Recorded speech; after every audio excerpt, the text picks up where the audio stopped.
Well, it's an all-out tit-for-tat trade war with our neighbors to the north, and it doesn't seem to be cooling off anytime soon. Nope. Since President Trump's announcement of 50% tariffs on certain Canadian goods, the Canadian Prime Minister having bracing for Americans for impact with retaliatory tariffs set to take effect on September 8th on more than 800 types of U.S. goods, impacting everything from cheese to steel, alcohol, even toilet paper. So for more on all of this, let's welcome in Chief Economist at the Heritage Foundation, E.J. Anthony, along with the host of the Charbon Report, Michael Charbon. So, E.J., help me understand this now.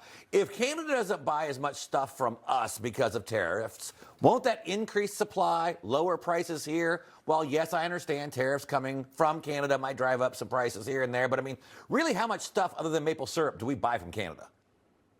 Well, surprisingly, a lot. Fertilizer, lumber. Okay. Oh, is EJ frozen? Remember, is I think we lost him. Did he get his internet connection from Canada? All right, let's go to Michael with that. Michael, help me out here. So, good morning, Mark and Mara. America actually sells more goods to Canada than China, the UK, France, and Japan, because Canada is their second largest trade partner. 19 U.S. states trade more with the province of Ontario than they do with any other country. So there is definitely a reliance back and forth with respect to trade and with the monetary situation. Unfortunately, at this point, Ambassador Jamieson Greer from the United States and Minister Dominic LeBlanc have basically stated that they're at a stalemate. Last Tuesday, Prime Minister Carney and President Trump did have a discussion, but at the current position right now, negotiations are at a stalemate, and the Canadians pulled out, so I guess the Americans are waiting for a phone call for a second date.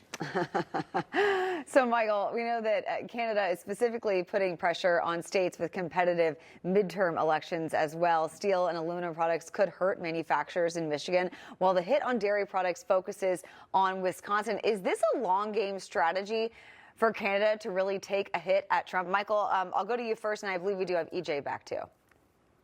Yes, of course, the United States has established a global trade restructuring for everybody, and Canada is included in that plan. What Ambassador Greer stated to the media yesterday was that the Trump administration offered a reduction in auto tariffs from 25 to 15 to potentially 7%.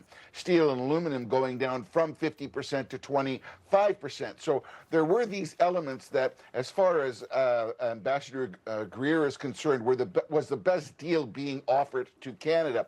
But both of them are accusing each other of changing items when they came back to the table. So I think as far as negotiations are concerned, Mark and Charla, I think things are at a bit of a stalemate until, as I said, they reconnect. Yeah. EJ, what do you make of Canada's so-called strategy here?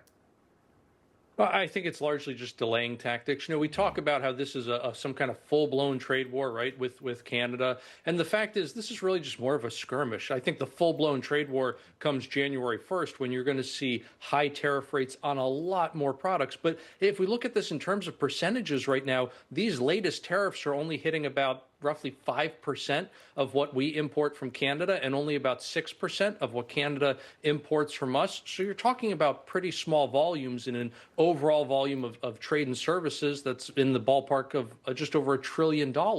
So again, it's not that it's trivial, but it's not excessive either, right? This is not some kind of full-blown trade war. So I think, again, this seems to be more of a delaying tactic on Canada's part. Who knows? Maybe they're just trying to get past the American midterms to try to get a stronger negotiating position. But again, I just want to emphasize, I think the real pain is not going to start until next year if it gets that far. But here's hoping we can hammer out a deal before then. Yeah, here's hoping it doesn't go all the way into 2027. EJ, Michael, thank you both so much for joining us this morning.